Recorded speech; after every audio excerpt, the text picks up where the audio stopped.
News next top ನ್ಯೂಸ್ಗೆ ಸ್ವಾಗತ. ನಾನು ದರ್ಶನ್ ಶೆಟ್ಟಿ ನರಕಳಿ. ಟಾಪ್ ನ್ಯೂಸ್ ನೋಡೋಣ. ಅದಕ್ಕೂ ಮುನ್ನ ಈ ಕ್ಷಣದ ಹೆಡ್ಲೈನ್ಸ್. ಆದಾಯ ಸಂಗ್ರಹಣೆಯಲ್ಲಿ ಕರಾವಳಿ ದೇಗುಲಗಳು ಪ್ರಥಮ.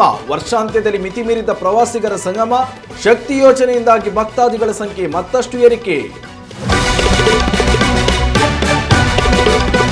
ಎಸ್ಎಲ್ಸಿ ಫಲಿತಾಂಶ ಸುಧಾರಣೆಗೆ ರಾಜ್ಯ ಸರ್ಕಾರದಿಂದ ಮಾಸ್ಟರ್ ಪ್ಲಾನ್. ರಿಸಲ್ಟ್ ಸುಧಾರಿಸುವ ಶಿಕ್ಷಕರಿಗೆ ಕಾದಿದೆ ಬಂಪರ್ ಗಿಫ್ಟ್. ಈ ವರ್ಷ 75% ಫಲಿತಾಂಶ ಸಾಧಿಸುವ ಟಾರ್ಗೆಟ್. ಮದ್ಯಪ್ರಿಯರಿಗೆ ವರ್ಷಾಂತ್ಯದ ಬಿಗ್ ಗಿಫ್ಟ್. ಡಿಸೆಂಬರ್ 31ರಂದು ಬೆಳಿಗ್ಗೆ 6ರಿಂದಲೇ ಬಾರ್ ಓಪನ್. ಮಧ್ಯರಾತ್ರಿ 1ರವರೆಗೂ ಎಣ್ಣೆ ಖರೀದಿಗೆ ಅವಕಾಶ. ಸಾರ್ವಕಾಲಿಕ ದಾಖಲೆ ಕಂಡ ಚಿನ್ನದ ದರ. 10 ಗ್ರಾಂ ಬಂಗಾರದ ಬೆಲೆ ಬರೋಬ್ಬರಿ 1.40 ಲಕ್ಷ ರೂಪಾಯಿ. ಆಭರಣ ಪ್ರಿಯರಿಗೆ ಭಾರಿ ನಿರಾಶೆ. ಸಮೀಪಿಸುತ್ತಿದೆ ಆಧಾರ್ ಪಾನ್ ಲಿಂಕ್ ಗಡುವಿನ ದಿನ. ಈ ಪ್ರಕ್ರಿಯೆ ಪೂರ್ಣಗೊಳಿಸಿದವರಿಗೆ ಕಾದಿದೆ 10,000 ದಂಡ. ಹಣಕಾಸು ವ್ಯವಹಾರಗಳಿಗೂ ಎದುರಾಗಲಿದೆ ಸಂಕಷ್ಟ. ವರ್ಷಾಂತ್ಯದ ವೇಳೆಗೆ ಕರಾವಳಿಯ ದೇಗುಲಗಳಲ್ಲಿ ಪ್ರವಾಸಿಗರ ಸಂಖ್ಯೆ ಹೆಚ್ಚುತ್ತಿದೆ. ರಾಜ್ಯ ಮುಜರಾಯಿ ಇಲಾಖೆಯ ಎ ಗ್ರೇಡ್ ದೇವಾಲಯಗಳಲ್ಲಿ ಕರಾವಳಿ ಭಾಗದ ದೇವಾಲಯಗಳು ಅತ್ಯಧಿಕ ಆದಾಯ ಸಂಗ್ರಹ ಮಾಡುವ ಮೂಲಕ ರಾಜ್ಯದ ಬೊಕ್ಕಸವನ್ನು ತುಂಬುವ ಕೆಲಸ ಮಾಡುತ್ತಿವೆ. ಈ ಪಟ್ಟಿಯಲ್ಲಿ ದಕ್ಷಿಣ ಕನ್ನಡ ಜಿಲ್ಲೆ ಕಡಬ ತಾಲೂಕಿನ ಕುಕ್ಕೆ ಶ್ರೀ ಸುಬ್ರಹ್ಮಣ್ಯ ದೇವಸ್ಥಾನ 155.95 ಕೋಟಿ ರೂಪಾಯಿಗಳನ್ನು ಸಂಗ್ರಹಿಸುವ ಮೂಲಕ ಟಾಪ್ 1 ದೇವಸ್ಥಾನ ಎನಿಸಿದೆ. ವರ್ಷಾಂತ್ಯದ ವೇಳೆಗೆ ಧರ್ಮಸ್ಥಳ, ಕುಕ್ಕೆ ಸುಬ್ರಹ್ಮಣ್ಯ, ಕೊಲ್ಲೂರು, ಮಂದಾರ್ತಿ, ಕಟೀಲು, ಕದ್ರಿ, ಮಂಗಳದೇವಿ, ಕಮಲಶಿಲೆ ದೇವಸ್ಥಾನಗಳಲ್ಲಿ ಭಕ್ತಾದಿಗಳ ಸಂಖ್ಯೆ ಹೆಚ್ಚಾಗಿದೆ. ಈ ಹಿನ್ನೆಲೆಯಲ್ಲಿ ದೇವಸ್ಥಾನದ ಆದಾಯದಲ್ಲಿ ಒಂದೇ ತಿಂಗಳಲ್ಲಿ 10% ಏರಿಕೆ ಕಂಡಿದೆ.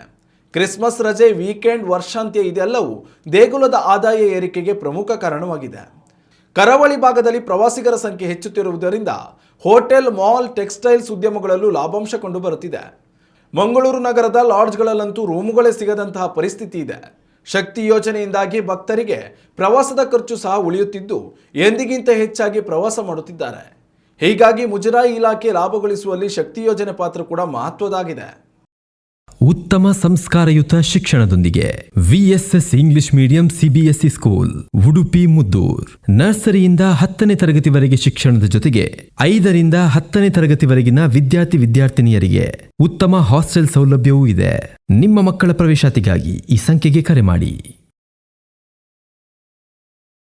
ರಾಜ್ಯದಲ್ಲಿ ಈ ಬಾರಿ ಶತಾಯಗತಾಯ ಎಸ್ಎಲ್ಸಿ ಪರೀಕ್ಷಾ ಫಲಿತಾಂಶ ಸುಧಾರಣೆ ಮಾಡಬೇಕೆಂಬ ಹಠದಲ್ಲಿ ರಾಜ್ಯ ಸರ್ಕಾರವಿದೆ. ಈ ಹಿನ್ನೆಲೆಯಲ್ಲಿ ಸಿಎಂ ಸಿದ್ದರಾಮಯ್ಯ ಈ ಬಾರಿ ಕರ್ನಾಟಕ ಎಸ್ಎಲ್ಸಿ ಪರೀಕ್ಷಾ ಫಲಿತಾಂಶದಲ್ಲಿ 75% ಫಲಿತಾಂಶದ ಸಾಧನೆಯ ಗುರಿ ನೀಡಿದ್ದಾರೆ. ಹೀಗಾಗಿ ಶಿಕ್ಷಣ ಇಲಾಖೆ ಸಿಎಂ ನೀಡಿರುವ ಗುರಿ ತಲುಪಲು ಮಾಸ್ಟರ್ ಪ್ಲಾನ್ ಒಂದನ್ನು ರೂಪಿಸಿದೆ. ಹೌದು, ಎಸ್ಎಲ್ಸಿ ಪರೀಕ್ಷಾ ಫಲಿತಾಂಶ ಸುಧಾರಣೆಯಲ್ಲಿ ಪಾತ್ರವಹಿಸುವ ಶಿಕ್ಷಕರಿಗೆ ಇನಾಮು ನೀಡಲು ಶಿಕ್ಷಣ ಇಲಾಖೆ ನಿರ್ಧರಿಸಿದೆ. 10ನೇ ತರಗತಿ ವಾರ್ಷಿಕ ಫಲಿತಾಂಶ ಸುಧಾರಿಸುವ ಶಿಕ್ಷಕರಿಗೆ ಹೆಚ್ಚುವರಿಯಾಗಿ 1,000 ರೂಪಾಯಿ ಪ್ರೋತ್ಸಾಹಧನ ದೊರಕಲಿದೆ. ಈ ಮೂಲಕ ಖಾಸಗಿ ಶಾಲೆಗಳಿಗೆ ಪೈಪೋಟಿ ನೀಡುವ ಪ್ರಯತ್ನದಲ್ಲಿ ಸರ್ಕಾರಿ ಶಾಲೆಗಳು ತಯಾರಿ ನಡೆಸಿವೆ. ಈಗಾಗಲೇ ಸಮೀಕ್ಷೆ ಕಾರ್ಯ, ಬಿಎಲ್ಒ ಕೆಲಸಗಳಿಂದಾಗಿ ಅಧ್ಯಯನ ಕುಂಠಿತವಾಗುತ್ತಿರುವ ಹಿನ್ನೆಲೆಯಲ್ಲಿ ಕೊಟ್ಟ ಟಾರ್ಗೆಟ್ ತಲುಪಲು ಶಿಕ್ಷಕರು ಬೆಳಿಗ್ಗೆ ಹಾಗೂ ಸಂಜೆ ಸ್ಪೆಷಲ್ ಕ್ಲಾಸ್ಗಳನ್ನು ನಡೆಸುತ್ತಿದ್ದಾರೆ. ಸಾಲು ಸಾಲು ರಜೆಗಳು, ಮಳೆಗಾಲದಲ್ಲಿ ನೀಡಲಾದ ರಜೆಗಳು ಎಲ್ಲವೂ ಪಾಠಗಳು ಮುಗಿಯದೇ ಇರಲು ಮತ್ತಷ್ಟು ಕಾರಣವಾಗಿದ್ದು ಇವುಗಳನ್ನೆಲ್ಲ ಸಂಭಾಳಿಸಲು ಶಿಕ್ಷಕರು ಸ್ಪೆಷಲ್ ಕ್ಲಾಸ್ ಮೊರೆ ಹೋಗಿದ್ದಾರೆ. ಕಳೆದ ಬಾರಿ ರಾಜ್ಯದ ಫಲಿತಾಂಶ ಕಂಡು ಗರಂ ಆಗಿದ್ದ ಸಿಎಂ ಸಿದ್ದರಾಮಯ್ಯ ಈ ಬಾರಿ 75% ಅಂಕ ಸಾಧಿಸಲೇಬೇಕೆಂಬ ಗುರಿ ನೀಡಿದ್ದಾರೆ. ಈ ಹಿನ್ನೆಲೆಯಲ್ಲಿ ಶಿಕ್ಷಣ ಸಚಿವ ಮಧು ಬಂಗಾರಪ್ಪ ಇಲಾಖೆಗಳಿಗೆ ಸೂಚನೆ ನೀಡಿದ್ದು ಮುಂದಿನ ದಿನಗಳಲ್ಲಿ ಶಿಕ್ಷಕರನ್ನು ಹುರಿದುಂಬಿಸಲು ಇನ್ನು ಯಾವೆಲ್ಲ ರೀತಿಯ ಆಫರ್ ನೀಡ್ತಾರೆ ಅನ್ನೋದನ್ನ ಕಾದು ನೋಡಬೇಕಿದೆ. ಹೊಸ ವರ್ಷದಾಚರಣೆ ಸಂಭ್ರಮಕ್ಕೆ ದಿನಗಣನೆ ಆರಂಭವಾಗಿದೆ. ಈ ನಡುವೆ ಮದ್ಯಪ್ರಿಯರಿಗೆ ಬೆಂಗಳೂರು ನಗರ ಪೊಲೀಸರು ಗುಡ್ ನ್ಯೂಸ್ ನೀಡಿದ್ದಾರೆ. ಡಿಸೆಂಬರ್ 31ರಂದು ಮದ್ಯದಂಗಡಿಗಳಲ್ಲಿ ಮದ್ಯ ಮಾರಾಟದ ಅವಧಿಯನ್ನು ವಿಸ್ತರಿಸಿ ಬೆಂಗಳೂರು ನಗರ ಪೊಲೀಸ್ ಕಮಿಷನರ್ ಸೀಮಂತ್ ಕುಮಾರ್ ಸಿಂಗ್ ಮಹತ್ವದ ಆದೇಶ ಹೊರಡಿಸಿದ್ದಾರೆ. ಈ ಆದೇಶದ ಅನ್ವಯ ಡಿಸೆಂಬರ್ 31ರಂದು ಬೆಂಗಳೂರು ನಗರ ಪೊಲೀಸ್ ಕಮಿಷನರೇಟ್ ವ್ಯಾಪ್ತಿಯಲ್ಲಿ ಬೆಳಿಗ್ಗೆ 6 ಗಂಟೆಯಿಂದಲೇ ಮದ್ಯ ಮಾರಾಟ ಆರಂಭಗೊಳ್ಳಲಿದೆ ಹಾಗೂ ಮಧ್ಯರಾತ್ರಿ 1 ಗಂಟೆವರೆಗೂ ಎಣ್ಣೆ ಖರೀದಿಗೆ ಅವಕಾಶ ನೀಡಲಾಗಿದೆ. ನಗರದಲ್ಲಿರುವ ಎಲ್ಲ ಬಾರ್ಗಳು, ಪಬ್ಗಳು, ವೈನ್ ಶಾಪ್ಗಳು ಹಾಗೂ ಇತರೆ ಮದ್ಯ ಮಾರಾಟ ಕೇಂದ್ರಗಳಿಗೆ ಈ ನಿಯಮ ಅನ್ವಯವಾಗಲಿದೆ. ತಾತ್ಕಾಲಿಕ ಮದ್ಯ ವಿತರಣೆಗೆ ಬಳಸುವ CL5 ಲೈಸೆನ್ಸ್ ಹೊಂದಿರುವವರಿಗೂ ಇದೇ ನಿಯಮ ಅನ್ವಯವಾಗುತ್ತದೆ. ಸಾಮಾನ್ಯವಾಗಿ CL5 ಲೈಸೆನ್ಸ್ ಇದ್ದರೆ 24 ಗಂಟೆಗಳ ಕಾಲ ಮದ್ಯಪಾರ್ಟಿ ನಡೆಸಬಹುದು ಎಂಬ ಅಭಿಪ್ರಾಯವಿದೆ. ಆದರೆ ಹೊಸ ವರ್ಷದಾಚರಣೆಯಂದು ಮಧ್ಯರಾತ್ರಿ 1ರ ಬಳಿಕ ಯಾವುದೇ ಮದ್ಯ ಪೂರೈಕೆ ಮಾಡುವಂತಿಲ್ಲ ಎಂದು ಆದೇಶ ಹೊರಡಿಸಿದೆ. ನಿಯಮ ಮೀರುವ ಯಾವುದೇ ಮದ್ಯದಂಗಡಿಗಳು ಲೈಸೆನ್ಸ್ ಕಳೆದುಕೊಳ್ಳುವುದು ಮಾತ್ರವಲ್ಲದೆ ಕಠಿಣ ಕಾನೂನು ಕ್ರಮ ಎದುರಿಸಬೇಕಾಗಿ ಬರಲಿದೆ. ಉತ್ತಮ ಸಂಸ್ಕಾರಯುತ ಶಿಕ್ಷಣದೊಂದಿಗೆ VSS English medium CBSE school Udupi Muddur. ನರ್ಸರಿಯಿಂದ 10ನೇ ತರಗತಿವರೆಗೆ ಶಿಕ್ಷಣದ ಜೊತೆಗೆ 5ರಿಂದ 10ನೇ ತರಗತಿವರೆಗಿನ ವಿದ್ಯಾರ್ಥಿನಿಯರಿಗೆ ಉತ್ತಮ ಹಾಸ್ಟೆಲ್ ಸೌಲಭ್ಯವೂ ಇದೆ. ನಿಮ್ಮ ಮಕ್ಕಳ ಪ್ರವೇಶಾತಿಗಾಗಿ ಈ ಸಂಖ್ಯೆಗೆ ಕರೆ ಮಾಡಿ. ಚಿನ್ನದ ದರದಲ್ಲಿ ಒಂದಲ್ಲ ಒಂದು ದಿನ ಇಳಿಕೆ ಕಾಣಬಹುದು ಎಂದು ಕಾಯುತ್ತಲೇ ಕುಳಿತಿರುವ ಚಿನ್ನಾಭರಣ ಪ್ರಿಯರಿಗೆ ನಿರಾಶೆಯೊಂದೇ ಕಾಣುತ್ತಿದೆ. 2025ರ ಸಂಪೂರ್ಣ ವರ್ಷದಲ್ಲಿ ಚಿನ್ನದ ದರ ದಾಖಲೆಯ ಏರಿಕೆ ಕಂಡಿದೆ. ವರ್ಷಾಂತ್ಯದಲ್ಲೂ ಈ ನಾಗಲೋಟ ಮುಂದುವರಿದಿದ್ದು 10 ಗ್ರಾಂ ಚಿನ್ನದ ದರ ಬರೋಬ್ಬರಿ 1.40 ಲಕ್ಷ ರೂಪಾಯಿ ಆಗಿದೆ. 10 ಗ್ರಾಂ 24 ಕ್ಯಾರೆಟ್ ಚಿನ್ನದ ಬೆಲೆ 1,40,465 ರೂಪಾಯಿಗೆ ಏರಿಕೆಯಾಗಿದೆ. ಇದು ಈವರೆಗಿನ ಸಾರ್ವಕಾಲಿಕ ದಾಖಲೆಯಾಗಿದೆ. ಮುಂದಿನ ವರ್ಷದ ವೇಳೆಗೆ ಚಿನ್ನದ ದರದಲ್ಲಿ ಇಳಿಕೆ ಕಾಣಲಿದೆ ಎಂದು ಹೇಳಲಾಗಿತ್ತು. ಆದರೆ ಬಂಗಾರ ಮತ್ತಷ್ಟು ದುಬಾರಿಯೇ ಆಗಲಿದೆ ಎಂದು ತಜ್ಞರು ಅಭಿಪ್ರಾಯಪಟ್ಟಿದ್ದಾರೆ. ಮುಂದಿನ 3 ದಿನಗಳಲ್ಲಿ ಚಿನ್ನದ ದರದಲ್ಲಿ ಮತ್ತಷ್ಟು ಏರಿಕೆ ಕಾಣಲಿದ್ದು, ಮುಂದಿನ ವರ್ಷದ ಆರಂಭದ ಒಳಗಾಗಿ ಚಿನ್ನದ ದರ 1.50 ಲಕ್ಷ ರೂಪಾಯಿ ತಲುಪಿದ್ರೂ ಆಶ್ಚರ್ಯವಿಲ್ಲ ಎನ್ನಲಾಗುತ್ತಿದೆ. ಆಧಾರ್ ಹಾಗೂ ಪಾನ್ ಕಾರ್ಡ್ ಲಿಂಕ್ ಕಡ್ಡಾಯ ಪ್ರಕ್ರಿಯೆ ದೇಶದಲ್ಲಿ 2017ರಿಂದಲೇ ಜಾರಿಯಲ್ಲಿದೆ. ಈ ಪ್ರಕ್ರಿಯೆಯನ್ನು ಪೂರ್ಣಗೊಳಿಸಲು ನೀಡಲಾಗುತ್ತಿರುವ ಗಡುವನ್ನು ವಿಸ್ತರಿಸುತ್ತಲೇ ಬಂದಿರುವ ಕೇಂದ್ರ ಸರ್ಕಾರ ಇತ್ತೀಚೆಗೆ ಡಿಸೆಂಬರ್ 31ರೊಳಗೆ ಲಿಂಕ್ ಮಾಡುವಂತೆ ಸರ್ಕಾರ ಆದೇಶ ಹೊರಡಿಸಿತ್ತು.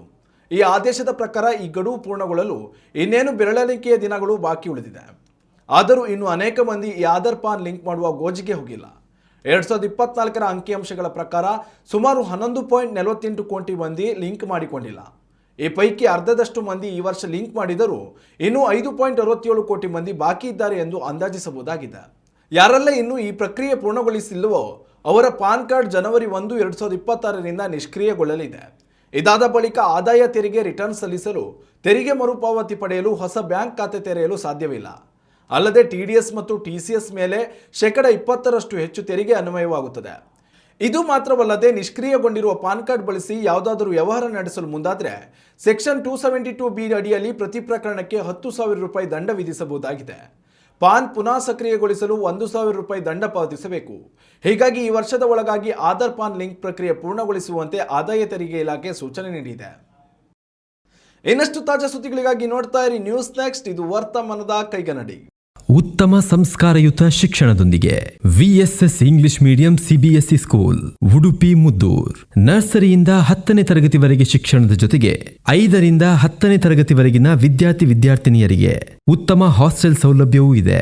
ನಿಮ್ಮ ಮಕ್ಕಳ ಪ್ರವೇಶಾತಿಗಾಗಿ ಈ ಸಂಖ್ಯೆಗೆ ಕರೆ ಮಾಡಿ.